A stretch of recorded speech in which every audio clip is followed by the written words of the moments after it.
Today is the 81st anniversary of D-Day. Back in 1944, nearly 75,000 American troops landed on the beaches of Normandy in France. Thousands of troops died, thousands of others were injured, and now years later, a BYU geology professor wants to know how much shrapnel was on the beach. Well, he traveled to Normandy, and his hunt for history turned out to be more fruitful than he ever expected.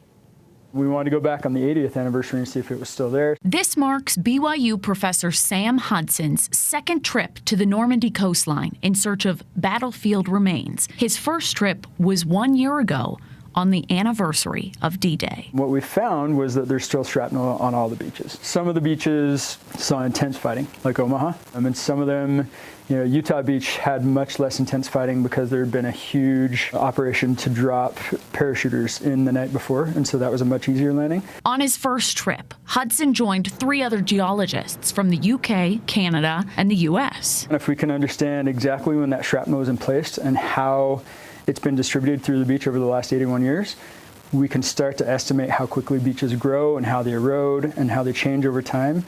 And we can make estimates of what beaches are going to look like in 100 years, 200 years. For many geologists, the excavation would have been focused on research and history. But for Hudson, whose grandfather fought in World War II, the trip was that and more.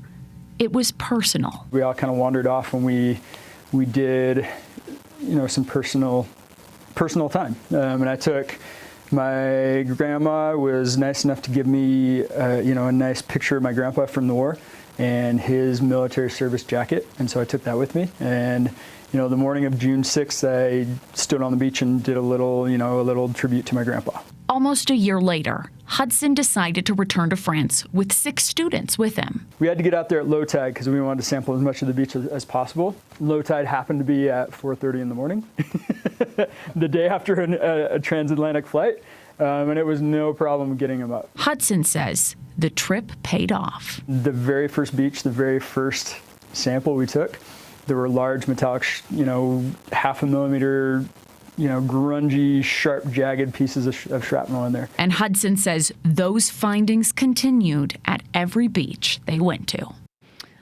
Hudson's work led to him getting an invite to speak at the International Conference on Military Geosciences at West Point. That's happening next year.